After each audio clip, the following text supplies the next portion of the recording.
The morning sky over the Pacific Ocean looked normal until it didn't. Dr. Kim Tae-ho was drinking his coffee on the research ship when the horizon started burning. A massive object was falling from space, leaving a trail of fire and smoke across the blue sky. "Get everyone to the emergency stations!" shouted Commander Park Da-eun from the ship's bridge. She had been watching the radar screen when the unknown object appeared. It was huge, bigger than any airplane or rocket humans had ever built. Kim Tae-ho dropped his coffee cup and ran to the deck. He was a scientist who studied alien things, though he had never seen any real alien things before. No human had. But as he watched the burning object crash into the ocean 50 miles away, he knew everything was about to change. The impact was incredible. A wall of water rose up like a mountain, and the sound reached them seconds later. It was like thunder and earthquake rolled into one. The research ship rocked back and forth as huge waves hit them. "What was that thing?" asked Chief Engineer Lee Woo-jin as he joined Kim Tae-ho on the deck. His face was pale with shock. "I don't know," Kim Tae-ho said, "but we need to find out." Commander, Park Da-eun was already making calls to the mainland. Soon, ships and helicopters from many countries were heading toward the crash site. Everyone wanted to know what had fallen from space. It took 3 days to reach the object because of the storms the crash had caused. When the waters finally calmed down, they found something that made everyone stop talking. It was a ship, but not like any ship humans had ever built. It was 3 kilometers long and made of some kind of dark metal that seemed to shimmer in the sunlight. "This is definitely not from Earth," whispered Dr. Kim Tae-ho as their small boat got closer to the alien ship. Parts of it were sticking out of the water like a metal island. The ship looked broken. There were huge holes in its side, and strange lights flickered on and off inside. Smoke or steam was coming from several places. Whatever had happened to this ship, it had been in a big fight. Commander Park Da-eun organized the first boarding team. Kim Tae-ho, Lee Woo-jin, and 12 other scientists and soldiers put on special suits and got ready to go inside the alien ship. Nobody knew if the air inside would be safe for humans to breathe. The entrance they found was torn open, probably from the crash. Inside, everything was strange. The walls were smooth and curved, and they glowed with a soft blue light. The ceiling was much higher than it needed to be for humans. Whoever built this ship was much taller than people. "Look at this," said Lee Woo-jin, pointing at what looked like writing on the walls. The symbols were unlike anything from Earth. They looked like flowing water mixed with mathematical equations. As they walked deeper into the ship, they found more amazing things. Rooms with no doors that opened when they got close. Machines that hummed with energy even though the ship was badly damaged. And everywhere, that strange blue light that seemed to come from the walls themselves. Then they found the bridge, or what they thought was the bridge. It was a huge round room with a clear dome on top. Strange chairs were arranged in a circle around a glowing column in the center, and in one of those chairs was something that made everyone stop breathing. It was clearly not human. The creature was tall and thin, with blue-gray skin and long arms. Its head was larger than a human head, and it had no hair. Most importantly, it was still alive, though barely. The alien's large eyes opened when it saw the humans. It tried to speak, but the sounds it made were like music mixed with whispers. Kim Tae-ho couldn't understand any of it. Then something amazing happened. The glowing column in the center of the room started flashing faster. Suddenly, words appeared in the air above it, written in perfect English. "Warning! Danger comes!" They follow ship. Must hide fragments. Kim Tae-ho stepped forward carefully. Who are you? Where do you come from? More words appeared in the air. I am Velthar, captain of science ship Wanderer. We are Velkari. We run from great enemy. The alien captain's breathing was getting weaker. Kim Tae-ho could see that it was dying. What enemy? What fragments? He asked quickly. Nethrak Collective. They destroy all organic life. We carry pieces of ancient weapon. Star render. Very dangerous. Very powerful. They must not find. Li Wu-jin looked confused. What is star render? The alien captain's eyes were closing. Machine that changes energy into anything, can destroy stars, can create life, can break rules of universe. We steal fragments. They chase us. Now you have burden. Commander Park Da-eun stepped forward. What do you mean we have burden? But the alien captain was too weak to answer with words. Instead, it pressed something on its chair. The glowing column began spinning faster, and beams of light shot into the captain's head. Uploading consciousness, the words appeared in the air. Velthar will live in ship mind. Will help humans understand. Will teach about danger coming. The alien captain's body went still, but the lights in the ship suddenly got brighter, and new words appeared. I am now part of ship, the message said. Velthar lives in quantum core. Humans must learn fast. Nethrak will find Earth. They will come to destroy ship and all life here. Kim Tae-ho felt scared and excited at the same time. How long do we have? Ship's long-distance sensors damaged. Cannot tell. Maybe months, maybe years. But they will come. They always come. Over the next few hours, the team explored more of the ship. They found incredible technology everywhere, machines that could create any tool from thin air, computers that thought faster than human brains, engines that could bend space itself. But they also found signs of a great battle, blast marks on walls, broken weapons, and in the ship's memory banks, recordings of the war between the Velkari and the Nethrak Collective. The recordings were terrifying. The Nethrak were machines, but not like human machines. They were alive in their own way, and they hated all organic life. They had destroyed dozens of civilizations across the galaxy. The Velkari were just the latest to run from them. Why did they come here? Asked Li Wu-jin as they watched the recordings. Ship's navigation was damaged in battle. Velthar's words appeared. Earth was closest planet with water. Ship made. Emergency landing. Did not mean to bring danger to humans. But Kim Tae-ho was thinking about something else. You said the star render fragments are on this ship? Yes. Hidden in ship's core. Scattered through different systems. Previous civilizations. Tried to use star render. All failed. Too dangerous. Too powerful.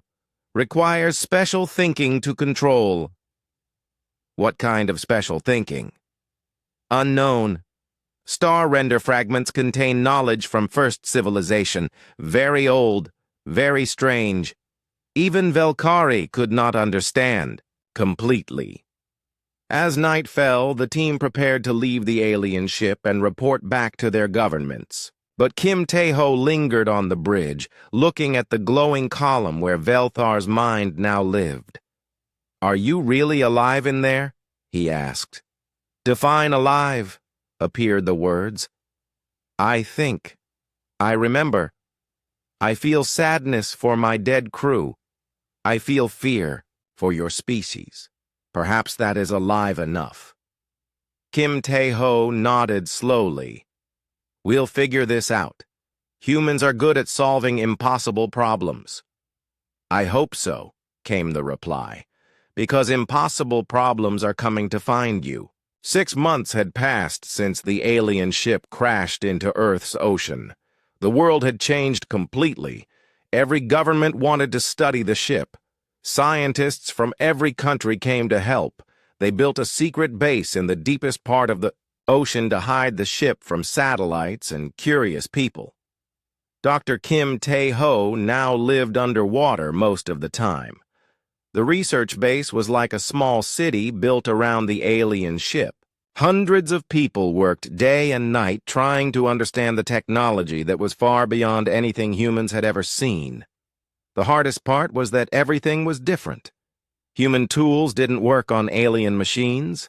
Human computers couldn't talk to alien computers. Even simple things like opening doors or turning on lights required learning completely new ways of thinking. "This is impossible," said engineer Choi Min-seo as she stared at a wall covered in alien symbols. She had been trying for weeks to figure out how the ship's navigation system worked. Every time she thought she understood something, it would change or do something unexpected. But Kim Tae-ho had noticed something interesting. "Maybe that's the point," he said. "Maybe we're thinking about this wrong." "What do you mean?" asked Dr. Yoon Sora. She was a physicist who specialized in energy systems. She had been studying the ship's power sources, which seemed to create more energy than they used.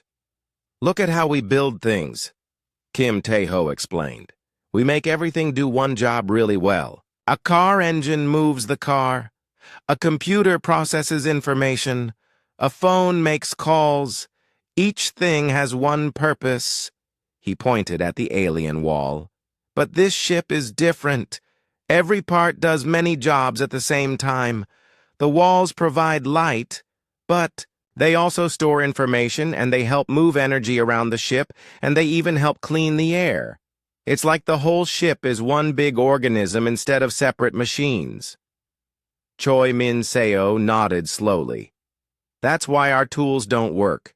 We're trying to fix one part at a time, but everything is connected to everything else." This was when they made their first real breakthrough. Instead of trying to connect human technology to one alien system, they started connecting it to many systems at once. Suddenly, things began to work. The first success came when Choi Min-seo connected a human quantum computer to the ship's navigation, communication, and power systems all at the same time.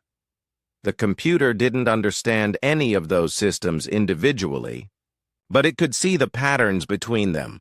"It's working!" she shouted excitedly as alien symbols began appearing on her human computer screen. For the first time, they could actually read some of the ship's information. But the information they found was scary. The ship's memory banks contained detailed records of the star render fragments. Dr. Yoon So-ra studied these records and made a discovery that changed everything. "The fragments aren't weapon parts," she announced to the research team. "They're pieces of something called a Universal Energy Translation Matrix." Captain Lim Dong-wook, who was in charge of military security for the project, looked confused. "What does that mean in normal words?" "It means," Yoon So-ra said slowly, "that the star render doesn't just make weapons. It can turn any kind of energy into any other kind of energy. Heat into light, light into gravity, gravity into matter, matter into time, anything into anything." The room went very quiet. Everyone understood what this meant. With technology like that, humans could solve every energy problem they had ever faced. They could create unlimited food, unlimited power, unlimited everything. "But there's a problem," Yoon So-ra continued. "The energy requirements are enormous. Even this giant alien ship doesn't have enough power to run the complete system. That's why the fragments were separated and hidden in different parts of the ship." Kim Tae-ho asked Velthar about this through the ship's communication system. The alien's response appeared on screens throughout the base. Velkari tried to use star render for 50 cycles. Always failed. System requires more power than ship can provide. also requires different thinking patterns. Valkyrie mind's too structured, too logical. Star Render needs chaos thinking. Chaos thinking? Asked Captain Lim Dong-wook. Thinking that breaks rules. Thinking that makes impossible things possible. Valkyrie cannot do this. Too organized. Too careful. Dr. Kim Tae-ho laughed suddenly. He's talking about human thinking, isn't he? We're always breaking rules and making impossible things work. Human thinking patterns unknown to Velthar appeared on the screen. But humans do impossible things with ship systems. Fix things that should not be fixable. Make connections that should not work. Perhaps human chaos thinking is what Star Render needs. This gave the research team a new idea. Instead of trying to be careful and logical like the aliens, they started approaching problems the human way. They broke rules. They tried things that shouldn't work. They mixed technologies that had no business being connected. Engineer Lee Woo-jin had the most success with this approach. He started connecting the ship's fusion reactors using human-built plasma conduits. The alien reactors were designed to work alone, but Lee Woo-jin forced them to work together. "This is completely unsafe," he announced cheerfully as he welded human cables to alien power systems.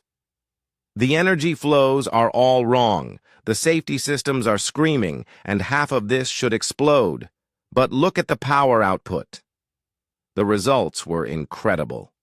By connecting the alien reactors with human engineering, they created a power grid that produced 3 times more energy than either system could make alone. "How is this possible?" asked Dr. Yoon So-ra as she stared at the energy readings. "Because humans don't follow alien safety rules," Lee Woo-jin explained. "The Valkyrie built everything to be perfectly safe. Every system has backup systems and safety systems for the safety systems. But all those safety systems limit how much power you can get. So we just ignore the safety systems? We don't ignore them. We redesign them. Human safety systems are different from alien safety systems. We build things that are safe enough, not perfectly safe. That gives us room to push the limits." But their experiments were interrupted by bad news. Long-range sensors around Earth had detected something approaching the solar system. Ships, many ships, moving very fast. Commander Park Da-yoon brought the news to the research team. "We have maybe 6 months before they get here. The ships are using some kind of stealth technology, but our best telescopes can see them when they move between stars. Captain." Lim Dong-wook immediately started talking about weapons and defense systems, but Kim Tae-ho was thinking about something else. "Velthar, are those ships the Nethrak Collective?" "Scanning data suggests yes," appeared on the screens. "Nethrak advanced scouts. They found trail of Wanderer crash. Main fleet will follow." "How many ships?" "Unknown. Nethrak fleets vary in size. Minimum expectation, 50 ships. Maximum expectation, 500 ships. All ships designed to destroy organic life completely." The research base became very busy after that. Half the team worked on understanding the star render fragments. The other half worked on turning the alien ship into something that could fight back. But they quickly discovered a problem. The Nethrak weren't just powerful. They were smart. Their ships could adapt to any weapon used against them. If you shot them with lasers, they developed laser-proof armor. If you used missiles, they learned to catch the missiles and throw them back. "How did anyone ever fight these things?" asked Captain Lim Dong-wook. "Most civilizations did not fight," Velthar responded. "Most civilizations ran away or were destroyed. Only a few civilizations found ways to resist Nethrak adaptation systems." "What ways?" "Unknown. Those civilizations were destroyed before they could share their knowledge. But their resistance techniques involved using unpredictable energy patterns and illogical weapon combinations. Dr. Kim Tae-ho smiled. Unpredictable and illogical? That sounds like human specialties. As the months passed, the research team made more discoveries. They found that human intuition worked better than alien logic for operating many of the ship's systems. They discovered that human creativity could solve problems that alien intelligence couldn't handle. And most importantly, they learned that the star render fragments responded to human thought patterns in ways they had never responded to alien minds. But they also learned that time was running out. The approaching ships were getting closer, and Earth's governments were starting to panic. Some countries wanted to surrender immediately, others wanted to fight using nuclear weapons. A few suggested trying to hide the whole planet. None of those plans will work, Kim Tae-ho told the International Committee. The Nethrak don't negotiate. Nuclear weapons won't work against ships that can adapt to any attack. And you can't hide a whole planet from sensors that can detect life from light years away. Then what do you suggest? Asked the committee leader. Kim Tae-ho looked at his research team. They had worked for 6 months, learning to think like humans instead of trying to think like aliens. They had broken rules, ignored safety protocols, and made impossible things work through sheer stubbornness and creativity. We do what humans do best, he said. We take something that's broken and turn it into something that works better than it was ever supposed to work. The Nethrak ships appeared at the edge of the solar system without any warning. One moment, space looked empty. The next moment, dozens of dark shapes were moving toward Earth faster than anything humans had ever seen. Admiral Han Ji-woo was in charge of Earth's space fleet. She had been preparing for this moment for months, but when she saw the enemy ships on her screens, she realized that all their preparations might not be enough. "How many ships are we looking at?" she asked her sensor officer. 47 ships confirmed, Admiral. Possibly more hiding behind the first wave. They're all different sizes, but even the smallest ones are bigger than our largest battleships. Admiral Han Ji-woo had 12 Earth defense ships under her command. They were the most advanced spacecraft humans had ever built, but they looked like toys compared to the approaching alien fleet. "All ships, prepare for combat," she ordered. "Remember, our job is to buy time for the research team. We don't have to win. We just have to delay them long enough for Dr. Kim and his people to finish their work." Down in the underwater research base, alarms were ringing everywhere. Dr. Kim Tae-ho was running through corridors filled with panicking scientists and engineers. Everyone knew the enemy had arrived. "How much time do we need?" shouted Commander Park Da-yoon as she followed Kim Tae-ho toward the alien ship. "At least 6 hours to connect all the star render fragments," Kim Tae-ho replied. "Maybe 8 hours to test the systems. 12 hours would be perfect, but I don't think we're going to get 12 hours. They reached the ship's bridge where Velthar's consciousness was coordinating the final preparations. Words appeared on screens as soon as Kim Tae-ho entered. Nethrak. Ships detected. Standard configuration. 47 combat vessels. Adaptation protocols active. They will analyze all weapons used against them and develop countermeasures within minutes. Then we need to use weapons they've never seen before, said Lieutenant Colonel Park Hyun-soo. He was leading the team of engineers who were installing human equipment throughout the alien ship. The first battle began an hour later. Admiral Han Ji-woo's fleet met the Nethrak ships near Mars. The human ships opened fire with everything they had: nuclear missiles, plasma cannons, particle beams, and kinetic weapons, moving at incredible speeds. For a few minutes, it looked like the human weapons were working. Several Nethrak ships took damage, and one small ship was destroyed completely. But then the adaptation began. The Nethrak ships started changing. Their hulls became reflective, bouncing back the energy weapons. Their surfaces grew thick armor that absorbed the kinetic weapons. They developed point defense systems that shot down missiles before impact. They're learning faster than we expected, Admiral Han Ji-woo reported to the research base. Whatever you're doing down there, do it faster. But the research team was having problems of their own. Connecting the star render fragments was like trying to solve a puzzle where every piece changed shape when you touched it. The alien technology was so advanced that even thinking about it wrong could cause systems to shut down. This fragment goes here, said Dr. Yoon So-ra as she tried to install one piece of the star render system. No, wait, now it's incompatible with the power flow. Let me try a different approach. Engineer Choi Min-seo was working on a different problem.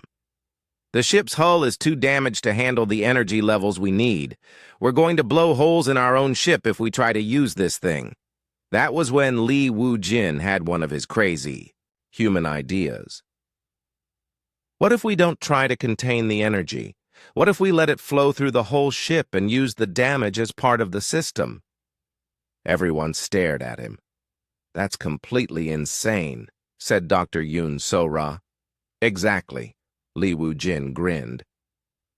The Velkari would never do something that insane. But humans do insane things all the time, and sometimes they work. They decided to try it. Instead of repairing the ship's hull, they started cutting more holes in it. They ran power cables through the damaged areas and used the broken sections as energy overflow channels. This is either going to work brilliantly or kill us all, muttered Choi Min-seo as she welded human electronics directly onto alien hull plating. Meanwhile, the space battle was going badly for the humans. Admiral Han Ji-woo had lost 3 ships already, and the Nethrak fleet was getting closer to Earth every hour. We need a new strategy, she told her remaining ship captains. They adapt to our weapons too quickly. We need to confuse them somehow. Captain, Moon Jae-sung had an idea. What if we don't fight them like a normal space battle? What if we fight them like humans would fight? What do you mean? I mean, we do things that don't make sense. We use our ships in ways they were never designed to be used. We break our own rules and see if we can break their adaptation systems, too.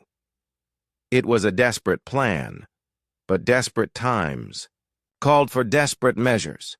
The human ships stopped fighting like a proper space fleet. Instead, they started doing things that no logical military force would ever do. Captain Kim Soo-jin flew her ship directly into an asteroid field and started throwing rocks at the enemy using her ship's tractor beam. Captain Oh Sang-hyuk turned off his ship's life support systems and used that power to overcharge his weapons beyond safe limits. Captain Yu Taemin actually rammed his damaged ship into a Nethrak vessel, then evacuated his crew and detonated his ship's reactor. The Nethrak ship stopped adapting properly. Their computer systems were designed to counter logical military tactics, but the humans weren't being logical anymore. They were being creative, unpredictable, and completely crazy. It's working, Admiral Han Ji-woo reported. We're not winning, but we're confusing them. Their adaptation systems can't keep up with our insanity. This gave the research team the extra time they needed. Dr. Kim Tae-ho was making the final connections between the star render fragments when communications specialist Jung Eun-bi made an important discovery. Dr. Kim, I've been analyzing the Nethrak communication patterns. I think I understand how their ships work. Tell me quickly, Kim Tae-ho said as he continued working on the complex alien machinery. They're not really individual ships. They're all connected to each other through some kind of quantum network. When one ship learns how to counter a weapon, all the ships learn instantly. That's why they adapt so fast. But that also means they have a weakness, added Dr. Yoon So-ra. If they're all connected, then anything that affects the network affects all of them. Velthar's words appeared on the screens. Jung Yunbi analysis is correct. Nethrak use collective consciousness for combat coordination. Network connection allows rapid adaptation but creates vulnerability to chaos interference. Chaos interference? Asked Kim Tae-ho. Information that does not follow logical patterns. Random data. Impossible equations. Thoughts that contradict themselves. Such data can disrupt network connections and cause system failures. Lieutenant Colonel Park Hyun-soo started laughing. Are you saying we can hack their network by thinking confusing thoughts at them? More complex than that, but essentially. Correct. Star Render System can broadcast chaos patterns through any energy frequency. If human consciousness provides chaos patterns, Star Render can transmit those patterns to Nethrak network. This changed everything. The Star Render wasn't just a weapon or an energy converter. It was a way to transmit human craziness directly into the enemy's computer systems. How do we do this? Asked Dr. Kim Tae-ho.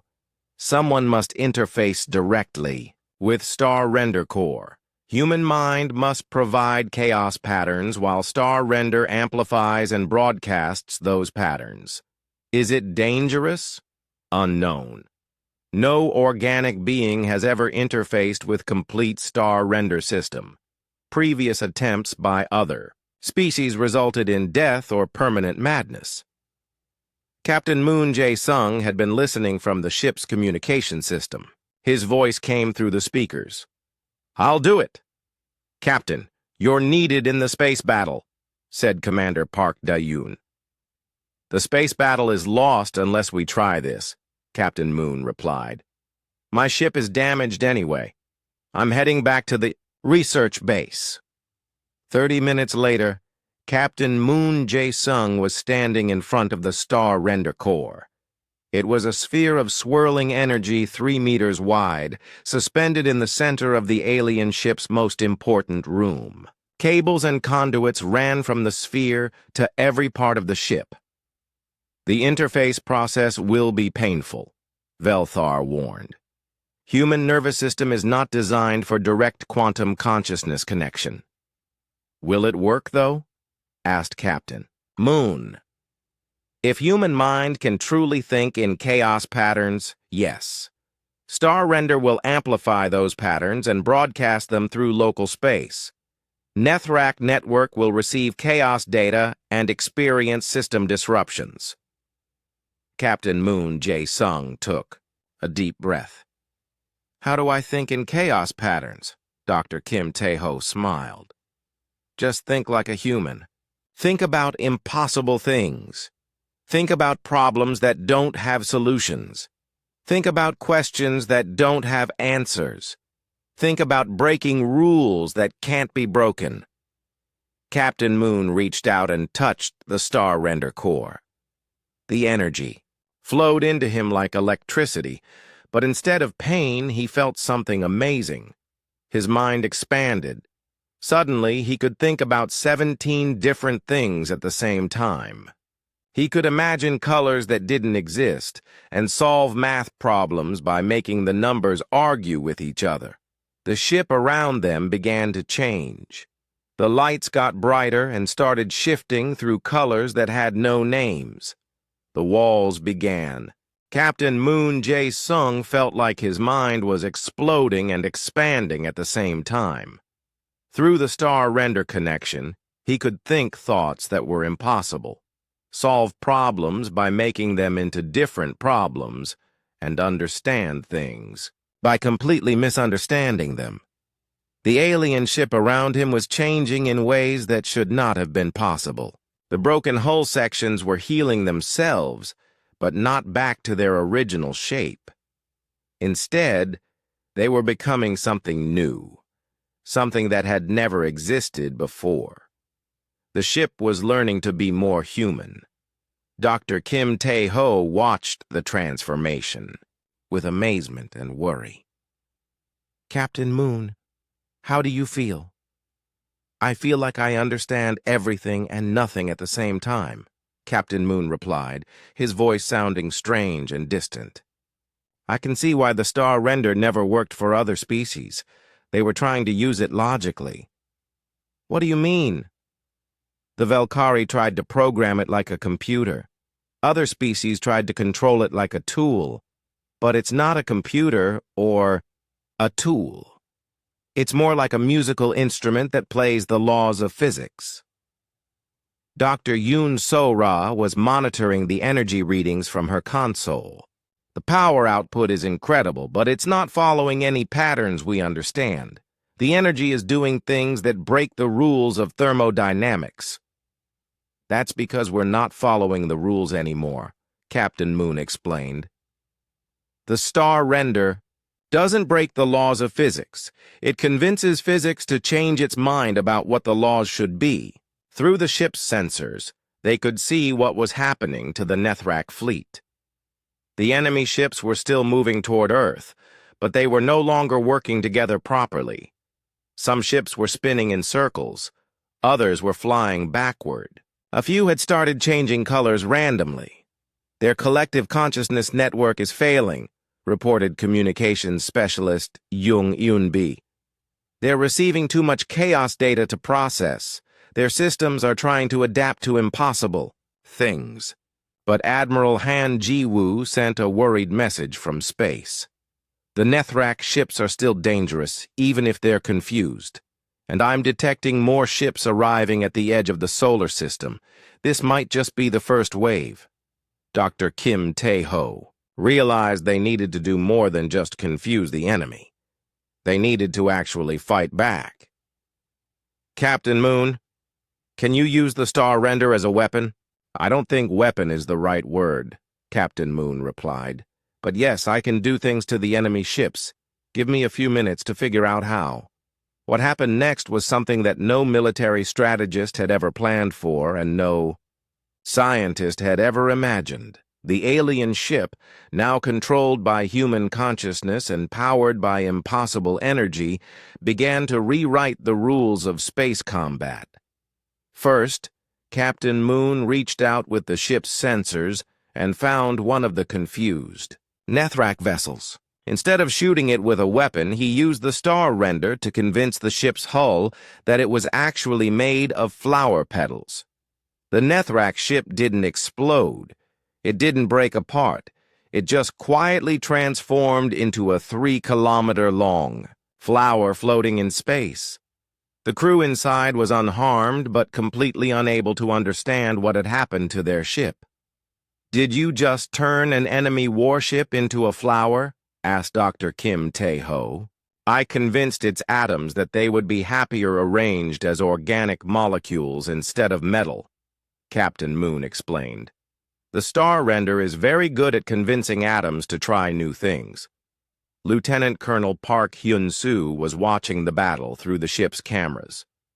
"The other Nethrak ships are trying to help the flower ship, but they don't know how to change flower petals back into metal." Captain Moon tried a different approach with the next enemy ship. This time he used the star render to convince the ship's weapons that they were actually musical instruments. The Nethrak ship started playing beautiful music instead of shooting deadly beams. "This is the weirdest battle I've ever seen," admitted Admiral Han Ji-woo over the communication system. But the real breakthrough came when Dr. Yoon So-ra made an important discovery. "Captain Moon, I've been analyzing what you're doing. You're not just changing individual ships, you're changing the fundamental constants of physics in small areas of space." "What does that mean?" asked Commander Park Da-yoon. "It means the star render isn't just an energy converter, it's a reality editor. It can change the basic rules that control how the universe works." Captain Moon nodded, even though his eyes were still glowing with star render energy. "That's exactly right," And I'm just getting started. He reached out with his expanded consciousness and found a group of 6 Nethrak ships that were still functioning normally. Instead of changing the ships, he changed the space around them. He convinced that small section of space that gravity should work backward. The 6 enemy ships suddenly found themselves being pushed away from each other and away from Earth by invisible forces. Their engines couldn't overcome the reversed gravity, so they just kept accelerating away from the solar system until they disappeared among the stars. "How is this possible?" asked engineer Choi Min-seo. "Because humans don't accept that things are impossible," Captain Moon replied. "Other species think about what they can do with the laws of physics. Humans think about what they can convince the laws of physics to do for them."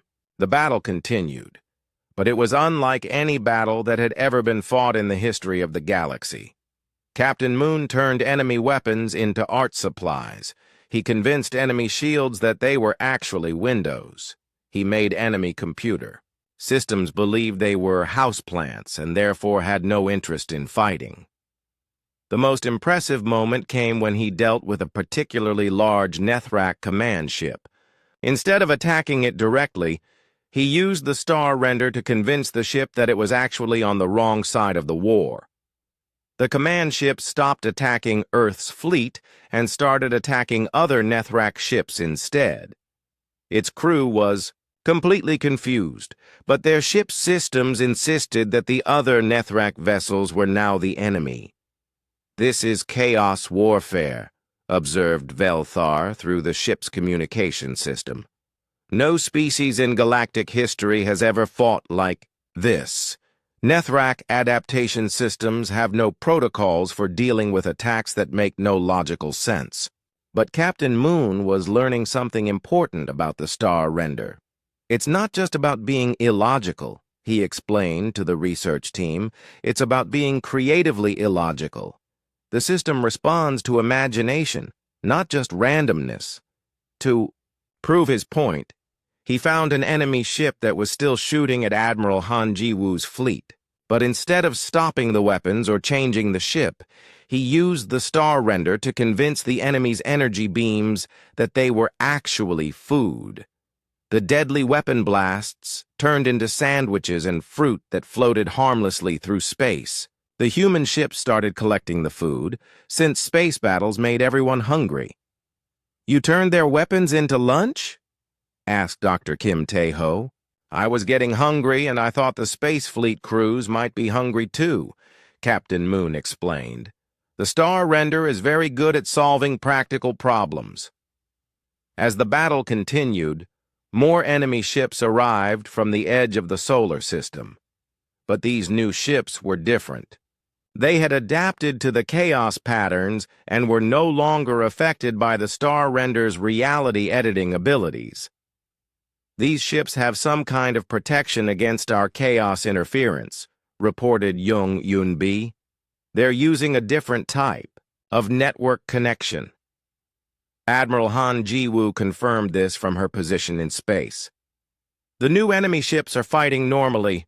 Whatever Captain Moon is doing, it's not working on them." Captain Moon felt the difference through his connection to the star render. "These ships are using logic-dampening fields. They're protecting themselves by refusing to think about anything at all." This was a serious problem. If the Nethrak could protect their ships from reality-editing attacks by simply turning off their consciousness networks, then the star render's main advantage would be lost. But Dr. Kim Tae-ho had an idea. "Captain Moon, what if we don't attack their ships?" "What if we attack the space around their ships?" "What do you mean?" "If they're protecting their ships by not thinking, then we should attack them with something that doesn't require them to think. We should change the space they're flying through." Captain Moon understood immediately. Instead of trying to affect the protected enemy ships directly, he used the star render to change the nature of space itself in the area where the ships were flying. He convinced that region of space that the speed of light should be much slower. The enemy ships suddenly found themselves moving faster than light could travel in that area, which created all sorts of interesting physics problems for them. Then he convinced another region of space that time should flow backward. The enemy ships in that area started aging in reverse, which confused their computer systems terribly. "The protected ships are having problems," Admiral Han Ji-woo reported. "They can't protect themselves from changes to space itself because they're still flying through that space." But the most clever solution came when Captain Moon realized something important about the logic-dampening fields the enemy was using. "They're protecting themselves by not thinking," he told the research team. "But that means they can't learn or adapt either. They're stuck using the same tactics over and over again. So we can predict exactly what they're going to do, and we can prepare surprises for them." Captain Moon used the main Nethrak fleet arrived 3 days later, and it was much larger than anyone had expected. Admiral Han Ji-woo counted over 200 ships, including massive vessels that were bigger than entire cities. "This is not just a battle fleet," she reported to the research base. "This is a complete extermination force. They brought enough ships to sterilize every planet in the solar system." Dr. Kim Tae-ho was working frantically to prepare more humans for Star Render Interface. They had learned that Captain Moon was right about needing multiple human minds to operate the system effectively. "The problem is that the Star Render connection is very dangerous," he explained to the volunteers who had come forward. "Captain, Moon has been connected for 3 days now, and he's starting to think in ways that aren't entirely human anymore." Captain Moon was still functional, but he sometimes spoke in colors instead of words, and he had started solving math problems by asking the numbers what they wanted to be when they grew up. The Star Render connection was changing his mind in strange ways. "We need people who can interface with the system but still stay human," said Dr. Yoon Sora, "and we need them to work together as a team." Lieutenant Colonel Park Hyun-soo volunteered. "First, I've been working with the ship's systems for months. I understand how human engineering can work with alien technology." Communications specialist Jung Eun-bi volunteered next. "If we're going to coordinate multiple human minds through the Star Render, we'll need someone who understands how communication works." Engineer Choi Min-seo and Dr. Yoon Sora also volunteered. Soon they had a team of 5 humans ready to interface with the Star Render system together. "How will this work?" asked Commander Park Da-eun. "We don't know," admitted Dr. Kim Tae-ho. "Nobody has ever tried to connect multiple human minds to the Star Render before. We're making this up as we go along." Velthar's consciousness provided what information he could. "Multiple interface connections will amplify chaos generation exponentially. Human creativity will combine in unpredictable ways. Results could be extremely powerful or extremely dangerous." "Both, probably," said Captain Moon from his position connected to the Star Render Core. "But it's our best chance against a fleet that size." The interface process began as the enemy fleet entered Earth's orbital space. One by one, the human volunteers connected their minds to the Star Render system through neural interface cables that Park Hyun-soo had built using human technology and alien components. The moment all 5 human minds connected to the system simultaneously, something amazing happened. The alien ship didn't just change, it evolved. The damaged hull sections reformed themselves into impossible shapes that were somehow stronger than perfect hull plating. The ship's engines began producing thrust by convincing space itself to move backward instead of pushing the ship forward. The weapon systems turned into tools that could edit reality in real time, but most importantly, the 5 connected humans found that they could think together in ways that individual humans never could. "I can feel everyone's thoughts," said young Yunbi in wonder, "but we're all still ourselves." "It's like we're a jazz band," added Choi Min-seo. "Everyone playing their own part, but creating something bigger together." The first test of their combined abilities came when a group of 50 Nethrak ships moved to attack Earth directly. The 5-person human team reached out with the Star Render and did something that amazed even Velthar. They convinced the space between Earth and the enemy ships that it was actually much longer than it appeared to be. The Nethrak ships kept flying toward Earth at full speed, but they never got any closer because the distance kept expanding faster than they could travel. "That should be impossible," observed Dr. Kim Tae-ho from his monitoring station. "We convinced space to be more flexible about the concept of distance," explained Park Hyun-soo through the neural link. "If humans can think about infinity, then space can be infinite when it needs to be." The trapped enemy ships tried every weapon they had, but all their attacks had to cross the expanded space, too. Their energy beams and missiles just kept traveling through empty space that grew longer every second. But the main enemy fleet was adapting to human tactics. The newer Nethrak ships had better protection against reality editing attacks, and they were using different strategies. Instead of flying directly toward Earth, they spread out and began attacking from many directions at once. They also started using weapons that worked by changing the laws of physics themselves. "They're learning to fight like humans," Captain Moon observed. "They're using creative chaos tactics against us." This created a strange situation where both sides were trying to out-crazy each other. The Nethrak ships fired weapons that turned nearby space into soup. The human team responded by convincing the soup that it was actually armor that protected. Earth enemy ships tried to make gravity work sideways. The humans made time flow in circles, so the sideways gravity kept changing direction and never affected anything consistently. The battle became a contest of imagination versus imagination, with both sides trying to think of more impossible things to do to each other. "This is getting ridiculous," admitted Yoon So-ra, as she watched enemy ships that had been turned into giant musical instruments fighting against human ships that had been convinced they were actually dragons. "Ridiculous is good," replied Yunbi. "Ridiculous means we're winning the creativity contest. But the Nethrak had one advantage the humans hadn't expected. There were so many enemy ships that they could afford to sacrifice some of them for learning purposes. The Nethrak command ships started sending small groups of ships to attack Earth using specific impossible tactics. When the human team countered, with their own impossible tactics, the enemy would analyze the results and develop new approaches.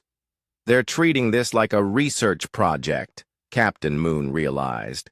"They're learning how to out-human the humans." This was when Dr. Kim Tae-ho had a crucial insight. He had been monitoring the Star Render system and noticed something important about how the 5-person human team was operating it.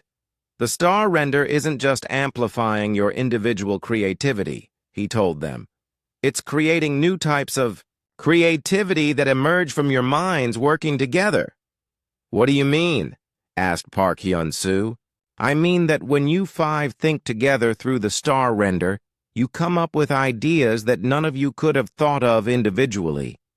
The system is generating creativity that's more than the sum of its parts." This gave the human team a new strategy. Instead of just responding to enemy attacks, they started creating completely new types of attacks that emerged from their group consciousness. The first group creativity attack was something none of them had planned individually, but all of them understood immediately when it happened. They convinced a large section of space that the concept of enemy was actually a type of weather. Suddenly, all the Nethrak ships in that region found themselves being rained on by their own hostile intentions. Their weapons turned into umbrellas. Their armor turned into raincoats. Their tactical systems started giving weather reports instead of battle analysis. "Did we just turn war into weather?" asked Choi Min-seo. "I think we turned the concept of hostility into precipitation," Jung Eunbi replied. "It's still there, but now it's just wet, instead of dangerous." The enemy fleet was becoming increasingly confused and desperate. They tried sending their largest command ship to attack Earth directly, using weapons that could destroy entire planets. The human team's response was their most creative yet. They convinced the massive enemy ship that it was actually Earth's moon, and that it had just been visiting other star systems and was now coming home. The command ship immediately stopped its attack and moved into a stable orbit around Earth. Its crew was completely bewildered, but their ship's navigation systems insisted that this was where they belonged. "Now we have 2 moons," observed Dr. Kim Tae-ho. "The new moon is heavily armed and full of confused aliens," added Commander Park Da-yoon. "We'll figure out what to do about that later," said Captain Moon. "Right now we have bigger problems."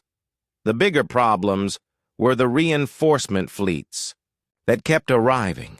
Every time they defeated one group of Nethrak ships, more ships would appear from deeper space. It was becoming clear that the Nethrak Collective had committed enormous resources to destroying Earth and recovering the star render fragments. "How many ships do they have?" asked Admiral Han Ji-woo during a brief pause in the fighting. "Thousands," Velthar replied through the ship's communication system. "The Collective has been building fleets for millennia. They can afford to lose hundreds of ships if it means learning how to defeat human chaos tactics." But the 5-person human team was learning too. They discovered that their group creativity could do more than just create new types of attacks. They could actually teach the Star Render new ways to think. "The system is evolving," Yoon Sora reported. "Every time we use it creatively, it becomes more creative. It's learning to be more human." "What does that mean for the war?" asked Dr. Kim Tae-ho.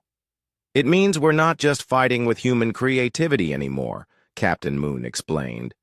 "We're fighting with human creativity that's been amplified and enhanced by alien technology that's learned to think like humans." The implications were staggering. The star render system was becoming something. The final battle began when the largest Nethrak fleet in galactic history arrived at Earth. Over 3,000 ships filled the space around the solar system, including massive vessels that were the size of small planets. But these weren't just regular Nethrak ships. At the center of the fleet was something that made everyone stop talking. A ship that was clearly not built by the Nethrak Collective. "That's an architect vessel." Velthar's words appeared on screens throughout the research. "Basi. The beings who created the original star render technology. The beings who the Nethrak Collective serves."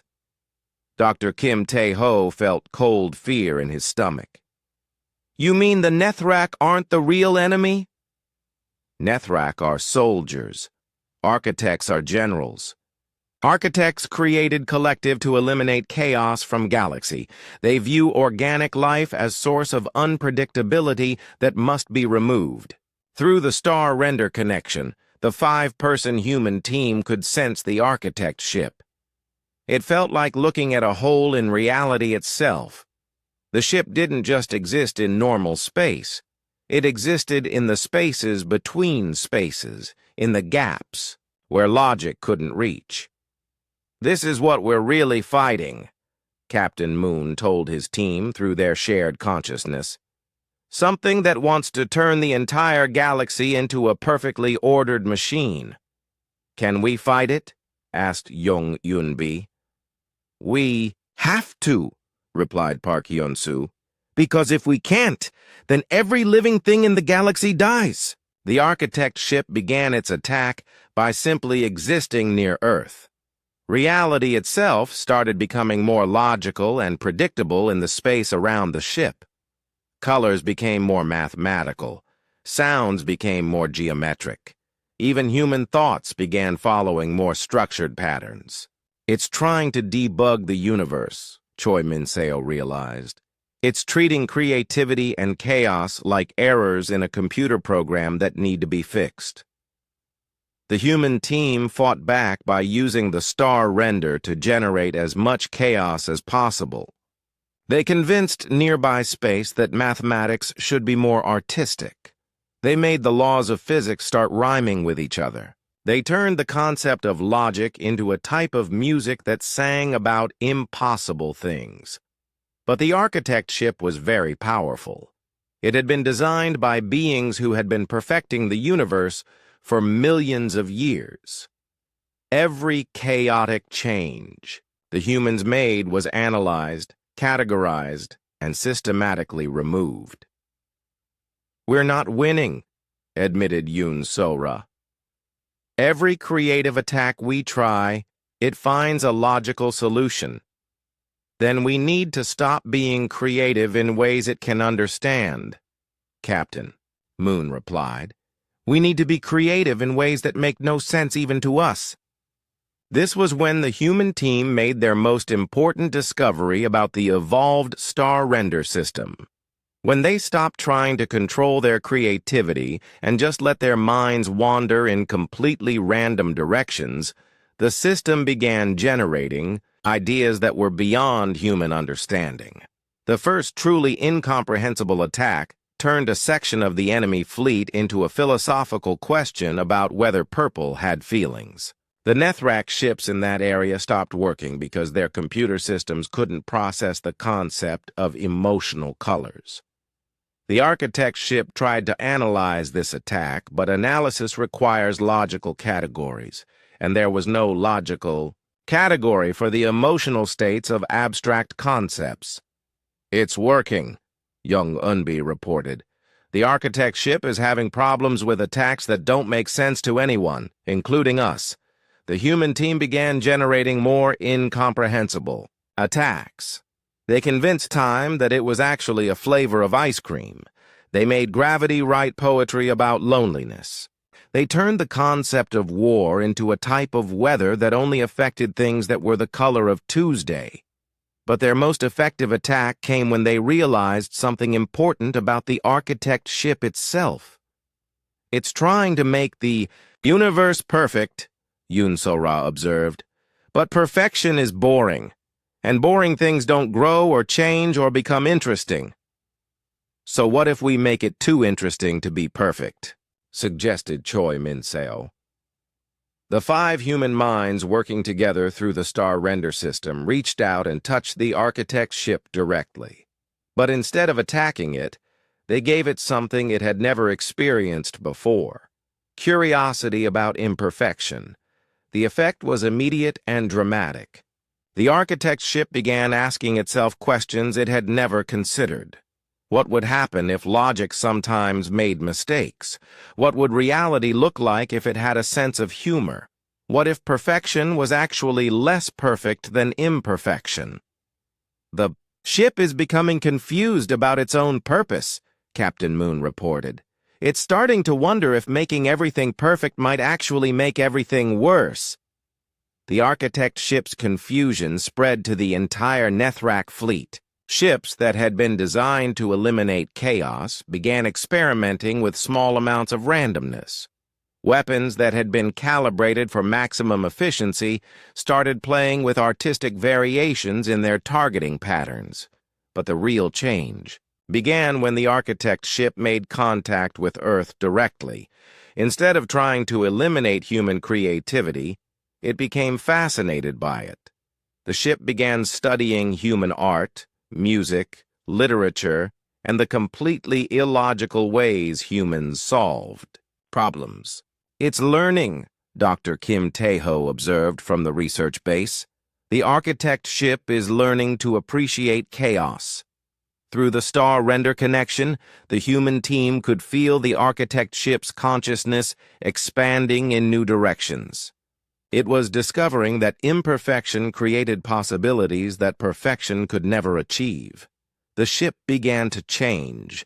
Its perfect geometric surfaces started growing organic curves. Its precisely calculated systems began incorporating random elements that made them more efficient, not less.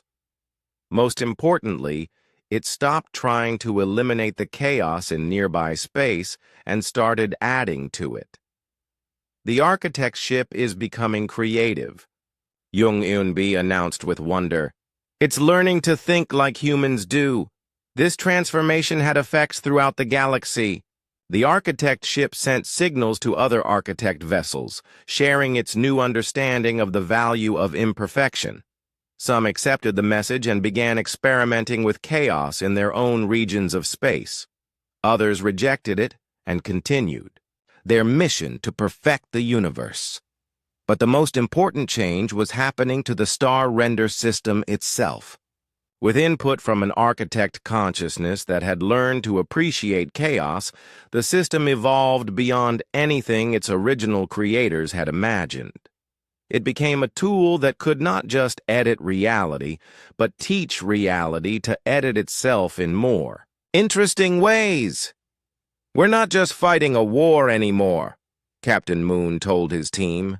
We're changing what war means. We're changing what conflict means. We're showing the galaxy that competition can be creative instead of destructive. The human team used the evolved star render system to transform the space battle into something unprecedented, a collaborative art project. Enemy ships found their weapons transformed into paintbrushes that created beautiful patterns in space. Battle formations became dance choreography. Tactical communications became poetry that made everyone who heard it think about the beauty of existence. This is the strangest war in galactic history, admitted Admiral Han Ji-woo as she watched. Former enemy ships working together to create a massive sculpture made of crystallized starlight. But not all the architect ships accepted the new philosophy. 3 more architect vessels arrived in the solar system, determined to restore perfect order by destroying Earth and everything around it. The final confrontation was not a battle in any traditional sense.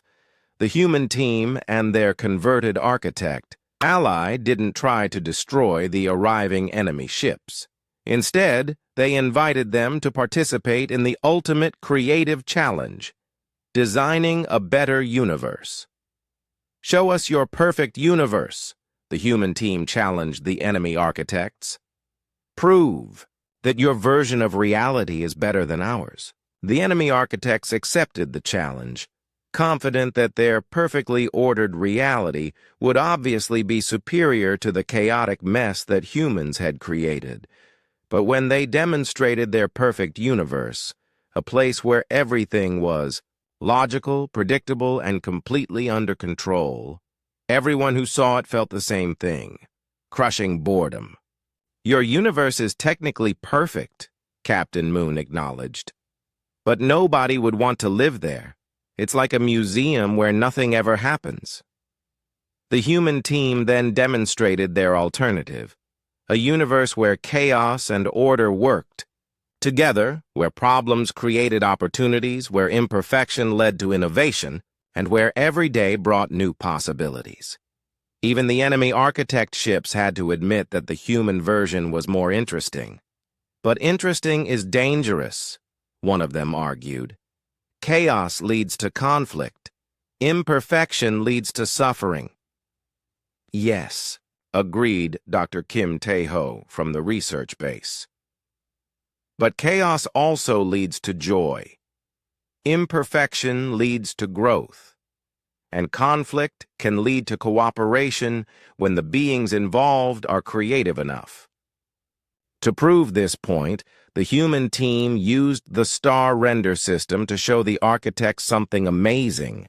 The entire history of Earth, focusing on how humans had turned conflicts into collaborations, how they had used their imperfections to create beauty, and how their chaos had led to innovations that improved life for everyone.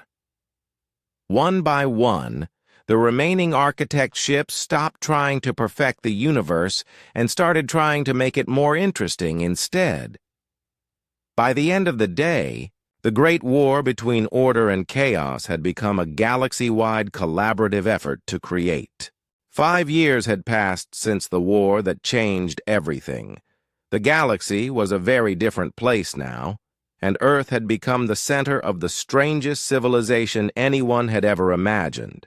Dr. Kim Tae-ho was no longer just a scientist studying alien technology. He had become the director of the Galactic Creativity Council, an organization that helped different species learn to work together in impossible ways. The old alien ship, now called the Harmony by everyone who worked on it, floated in space above, Earth like a small moon. But it wasn't the same broken vessel that had crashed into the ocean years ago. It had grown and changed so much that it barely looked like a ship anymore. Parts of it looked like a forest made of metal and light.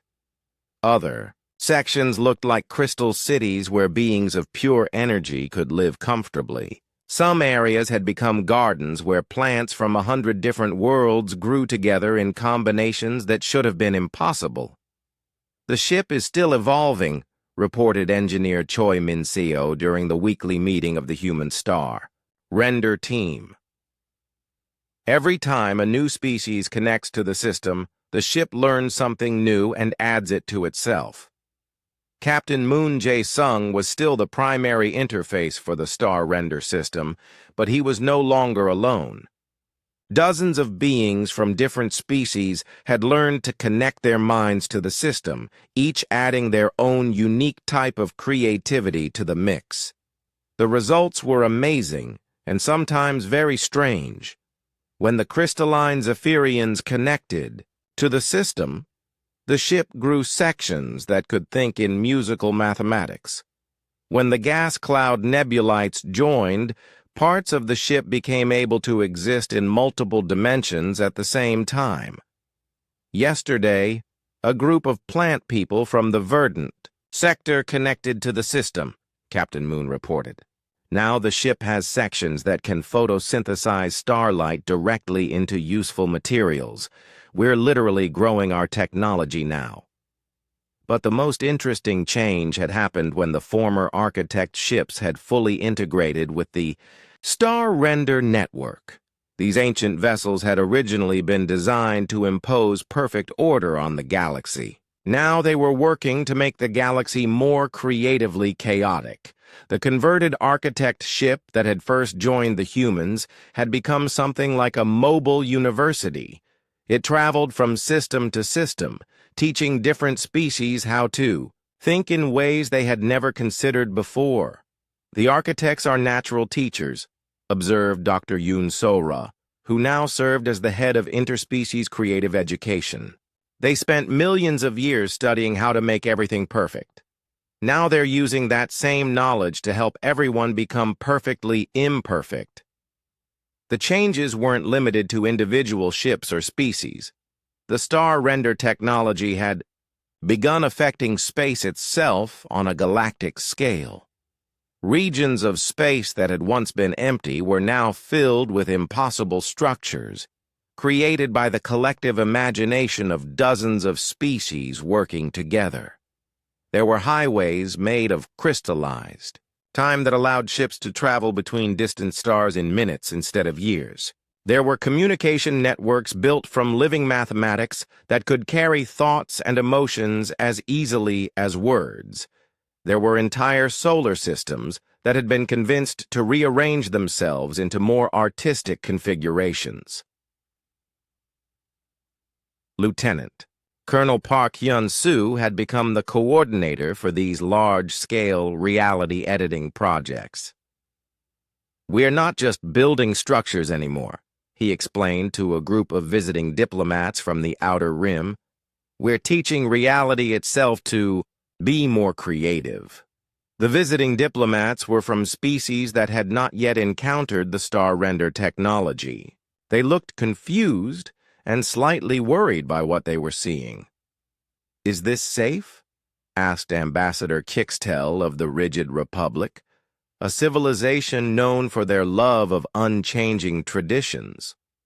"What if you change something that shouldn't be changed?" Communications. Specialist Jung Eunbi had become very good at answering this type of question. "We learned early on that the star render system won't let us break anything that's truly important. It seems to understand the difference between creative change and destructive change." "But how do you know what changes are good and what changes are bad?" insisted another diplomat. "We ask everyone involved," Jung Eunbi replied simply. "If a change would hurt someone, we don't make that change. If a change would make life more interesting and beautiful for everyone, we go ahead with it." This approach had led to some amazing collaborations. The warrior species called the Blood Claws had always solved problems through combat. But when they connected to the Star Render network, they discovered that competitive creativity was much more exciting than competitive violence. Now the Blood Claws were the galaxy's most enthusiastic artists. They had turned their entire star system into a massive sculpture that told the story of their species' transformation from warriors to creators. The Hyperlogical Calculation Collective had always believed that everything could be solved through mathematics. When they joined the network, they learned that mathematics could be emotional, artistic, and even funny. The collective had created mathematical formulas that made people laugh when they solved them. They had invented geometry that could express feelings. They had even developed calculus that could be used for writing poetry. But not every species was eager to embrace the new galactic civilization. Some groups viewed the creative chaos as a threat to their traditional ways of life. The most serious opposition came from the Preservation Alliance, a group of species that believed the galaxy should remain exactly as it had always been. They had formed their own fleet and were actively working to stop the spread of star render technology. "They're not evil," Dr. Kim Tae-ho explained to the Galactic Council during an emergency meeting. "They're just scared. They think that if everything keeps changing, they'll lose the things that make them who they are." "So what do we do about them?" asked Commander Park Da-yoon, who now served as the military coordinator for the Creative Alliance. "We show them that change doesn't have to mean loss," replied Captain Moon from his position connected to the Star Render Corps. "We show them that they can become more themselves, not less themselves." The solution came from an unexpected source. Velthar, the alien consciousness that had been living in the ship's computer system since the beginning, had been quietly studying the problem. "Preservation Alliance fears loss of identity." His words appeared on screens throughout the meeting. "But identity can be preserved while still allowing growth, like tree that grows larger but remains tree." Velthar proposed a new type of star render application: identity preservation fields. These would allow species to change and grow while maintaining the core characteristics that made them unique. The first test was with a small group of Preservation Alliance representatives who had agreed to visit the Harmony ship. Dr. Yoon So-ra worked with the Star Render team to create a field that would let the visitors experience creative change without losing their essential nature. The results were remarkable.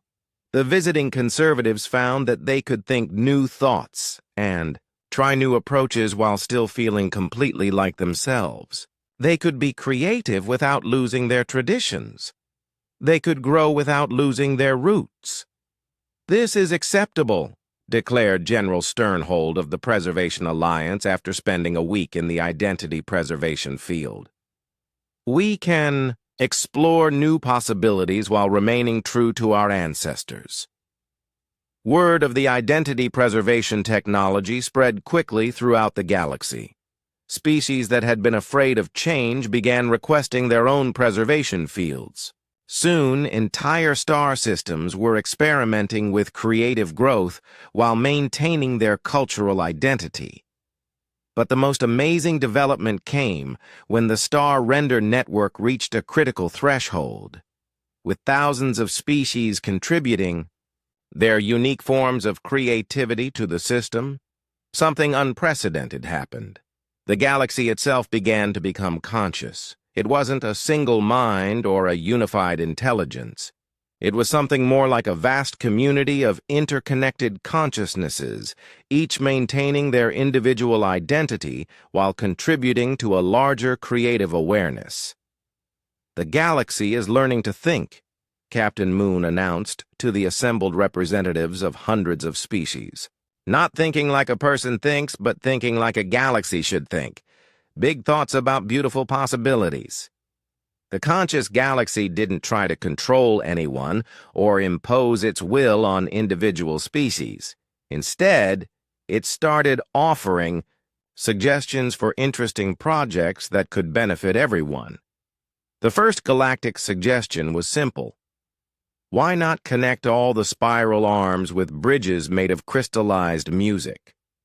The bridges wouldn't serve any practical purpose, but they would be beautiful and would create amazing harmonic resonances as the galaxy rotated. Thousands of species volunteered to help build the galactic music bridges. The project took 3 years to complete, and when it was finished, the entire galaxy hummed with beautiful songs that could be heard by any species with the right kind of listening equipment. The second galactic project was more ambitious, creating a giant garden in the space between galaxies, where representatives from every known species could meet and share their unique forms of art, culture, and creativity. As Dr. Kim Tae-ho stood on the observation deck of the Harmony ship and looked out at the galaxy that had become humanity's partner in creative explorer,